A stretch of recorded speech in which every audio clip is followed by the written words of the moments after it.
Hi, my name is Paul, and I like to leave town when my girlfriend is mad at me.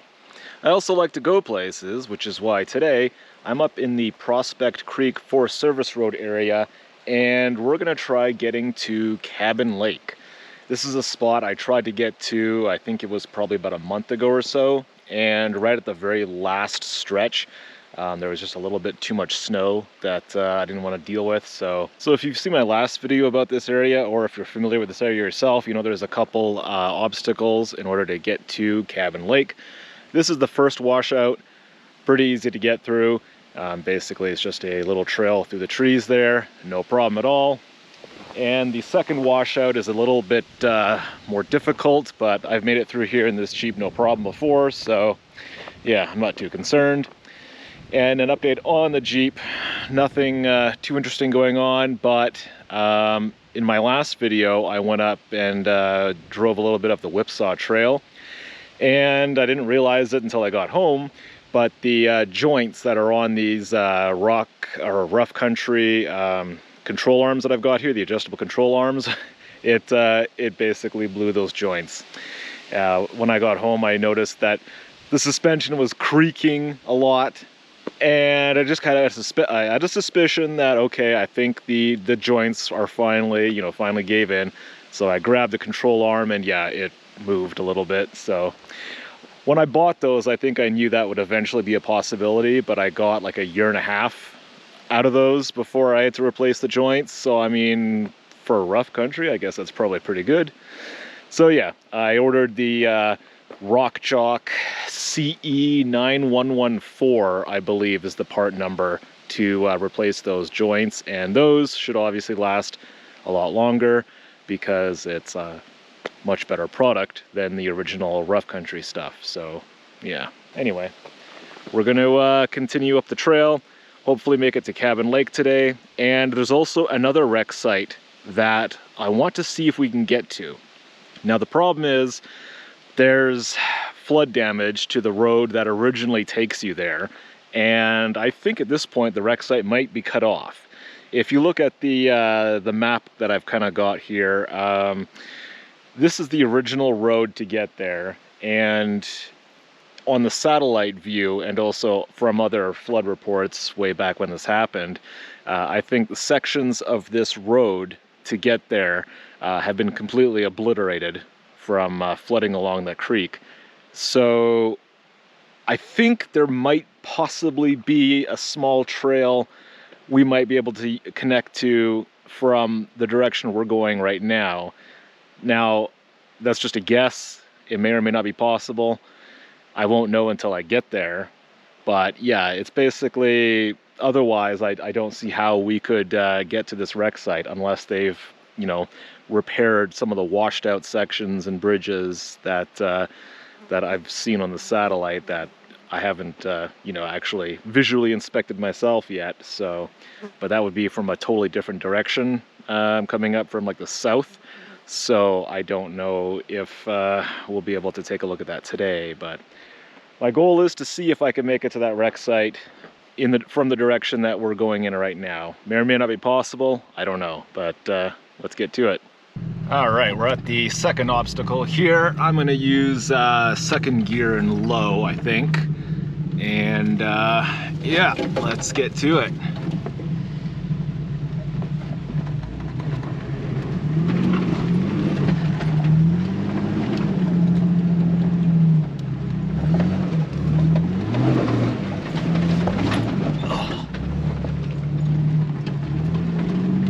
So yeah, that was a little bit rougher than I remember it last time. But yeah, I don't know. Last time I took it in first gear, so but yeah, I mean, that was still fairly easy. So anyway, let's keep going. All right, so we've reached the fork in the road. That way takes you to I think it was called Lightning Lake. It's covered in my last video. We're not going to be going that way today. We're going this way up here, which is the way to Cabin Lake. And in my last video, I think I mentioned there's a sign on the ground, or well, there used to be a sign on the ground that actually told you which way was which. And I don't I didn't see the sign anywhere now. Maybe someone stole it.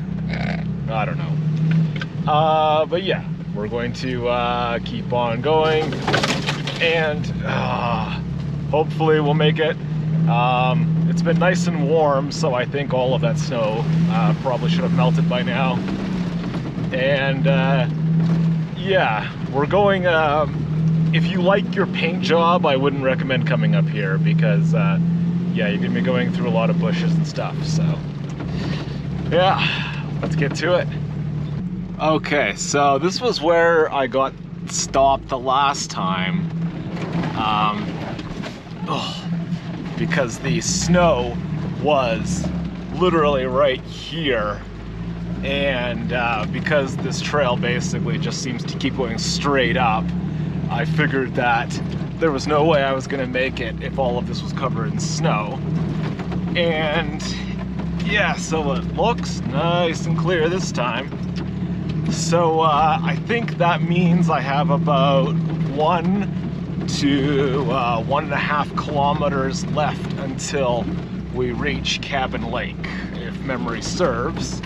So yeah, I'm basically just crawling up here in first gear because it is fairly rough in some spots here. So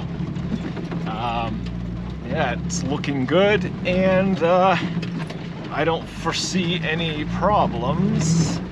So yeah, the next update in this video will hopefully be when I reach the lake. All right, we're here. You can see the sign there. Maybe not. It says Cabin Lake. Hey, there's an old cabin there. That's neat. I guess that's why they named it Cabin Lake. I was wondering about that because yeah, I didn't understand the name. Looks like there's an outhouse over there.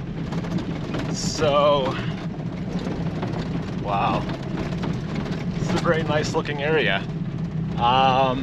There's a couple picnic tables I've seen so far, so you could probably fit a bunch of people in here.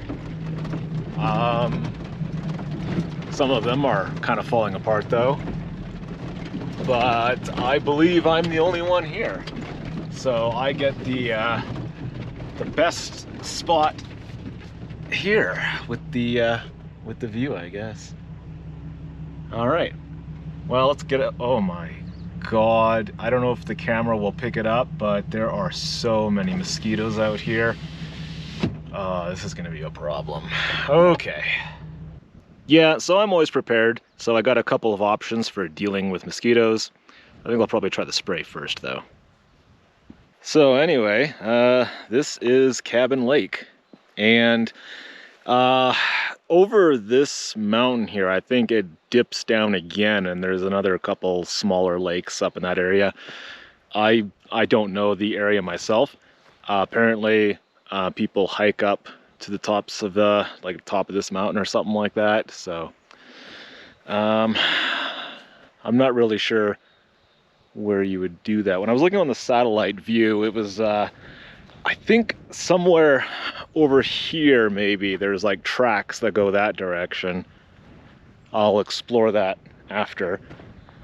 For now, I just want to take a little look around this area. But yeah, it is real. Okay, yeah, there's like, I see tracks that go up that way, so we'll take a look at that after. But this is a very beautiful area, and nice and quiet. The water looks pretty nice. I'm assuming, oh, whoops. I'm assuming it's not that cold.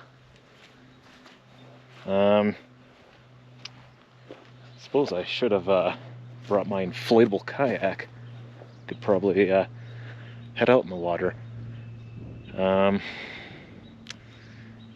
a bit of a breeze, which is nice. That's keeping some of those bugs away. But a lot of people have been talking about in BC, there's a lot of mosquitoes this year, pretty much everywhere. So yeah, but yeah, there's I don't really know the number of camping spots that are in here. I think I counted like maybe 4 or 5.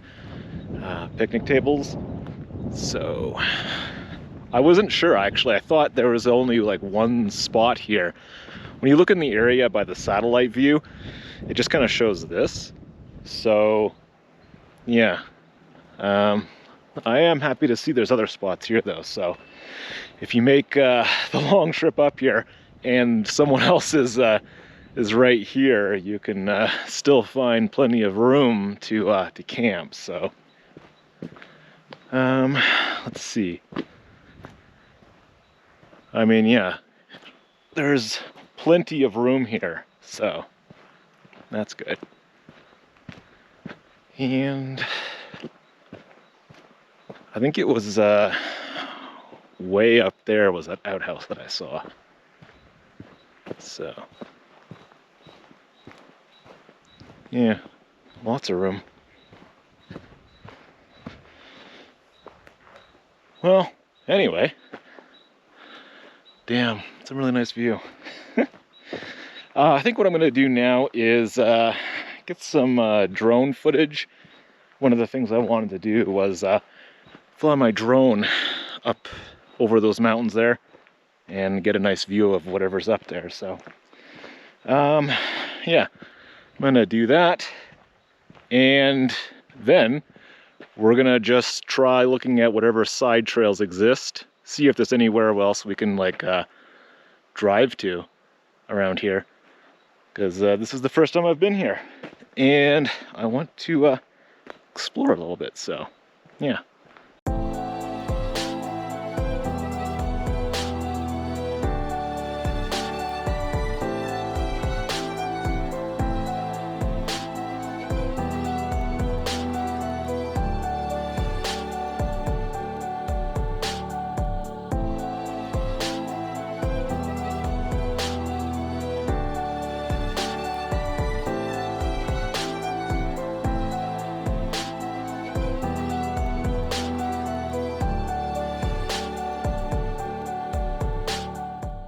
Alright, so I'm just going to basically head out and explore the surrounding area, I guess. First stop, though, is the old cabin, I suppose. Yeah. I'd be curious to know what the story is with this place. Like, how long has this cabin been sitting here? Who built it?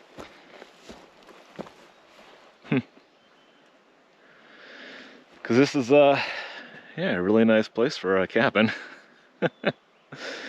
So on the drone footage and on the satellite view, I did notice that there is like a road that kind of goes along the lake that way. But then I think it just kind of ends at the other end of the lake. I don't know if I'm going to bother going out there, because I don't know if there's anything at the end there, unless that's kind of where people are starting to hike up the mountains there. I don't know. But what we're doing is we're kind of making our way back up this way, finding that other path through the trees, and then going that direction, and then seeing where that ends, I suppose. So I'm having some trouble trying to fit through here. Like, I mean, the Jeep does fit between these two trees, but it's so close. If there's like any angle change, I might smack the roof into one of these trees. So I still have no idea like what this is. I think it's just a trail that kind of goes nowhere. I think what I'll do is I'll just hike up here a little bit and see what it does, because yeah, I'm gonna get real scraped up if I try to continue on this, I think. So yeah, there's no way a Jeep is fitting through here. Yeah, I don't really know what this is. My only assumption is that this might be the hiking trail that goes up the mountains. I'm not sure. But yeah, anyway, let's go back. So for the sake of exploring, I decided to come down that other road that runs like parallel to the lake, but it gets tight to the point where I'd have to do like 10-point turns to navigate through some of these trees, and yeah, I don't really feel like doing that. I don't know where this goes. I mean, on the satellite view, it just kind of seems to go toward the end of the lake, and then it just kind of stops there, right? So if I was to spend all this time making it through here, I don't think I'd find anything interesting anyway. So what I'm going to do is I'm going to head back up to the Forest Service Road, and I'm going to see if I can make my way to that other wreck site I mentioned. There might be like a hidden trail somewhere, maybe something kind of like this level of trail where it's small or too small that I can't really see it on the satellite view through the trees. But yeah, otherwise that other wreck site might just be cut off from the flooding. So I'm gonna see what I can find. All right, so basically what I've done is I went through that Lightning Lake wreck site from the north, so I came south down through there, and then there's this other forestry road that then continues up and meets up with the original forest road that I was on to get to this area.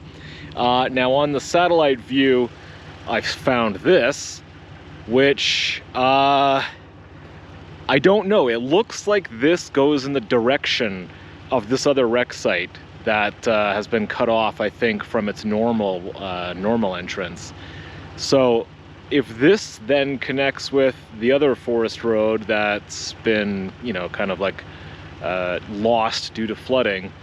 So I am making progress. Like, I've made it this way a little bit, and I'm trying to connect with this other road, which would then go up to the Silver Lake wreck site.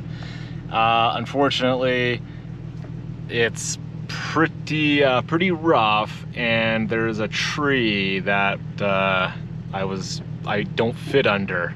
So yeah, I don't know if I can get any way around this. We'll see. So yeah, here's the situation. My tent and the stuff on the top of my Jeep won't clear this log coming at it, you know, straight. If I was to go in this direction a little bit more, then sure, probably. However, there's logs that are placed along the side here, as well as giant branches off of trees and stuff. So I can't just drive through that. So, I mean, this right here would have been, you know, no problem. The only way I'd make it through is if I were to saw some of that off and then push these logs like out of the way, maybe. And I don't think I'm gonna bother. At some point, maybe I'll come back to explore this, but I'll bring a dirt bike to make it through here easier.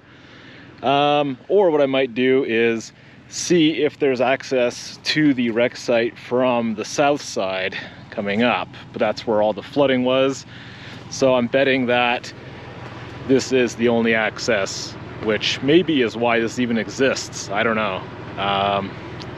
But yeah, unfortunately, without like a chainsaw to get rid of this thing, it's probably not going to be worth the effort involved in trying to clear through here right now. So the section that I came down was actually pretty steep, and I wasn't really thinking about if I had to turn around and make it back up after.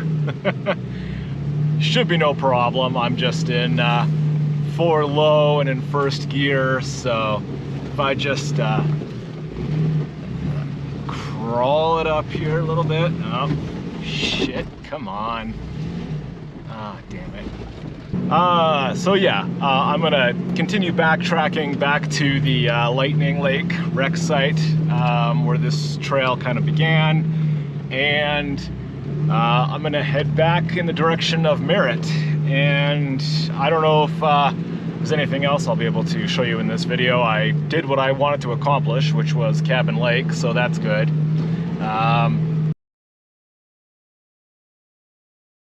So I figured for the last bit of this video, I was going to show some of the washouts.